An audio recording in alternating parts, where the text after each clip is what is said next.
বিবাহের বিরুদ্ধে লড়াই করে একটা সময় গোটা দেশের রোল মডেল হয়েছিলেন পুরুলিয়ার রেখা কালিন্দী। তার এই সাহসিকতার জন্য ঝুলিতে এসেছিল আন্তর্জাতিক স্বীকৃতি, পাঠ্যপুস্তকে স্থান ও রাষ্ট্রপতি সম্মান।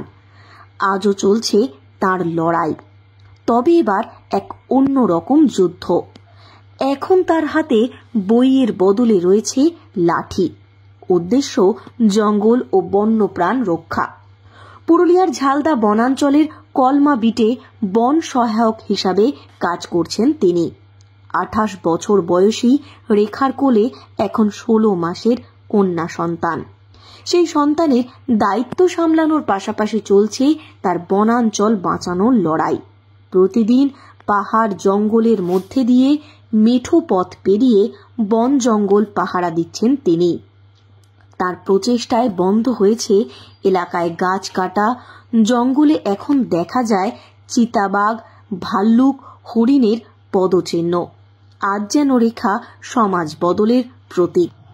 এ বিষয়ে রেখা কালিন্দী বলেন, এককালে বাল্য বিবাহের বিরুদ্ধে লড়াই করেছিলাম, আজও লড়াই করছি জঙ্গলে। বন্য প্রাণ বাঁচানো ও গাছ বাঁচানোই যেন এখন জীবনের উদ্দেশ্য হয়ে দাঁড়িয়েছে। ছোট্ট মেয়েকে নিয়ে মাঝের মধ্যেই জঙ্গলে ঘুরে বেড়াতে হয়। কর্তব্য ও মাতৃত্ব একসঙ্গেই সামলাতে হয়।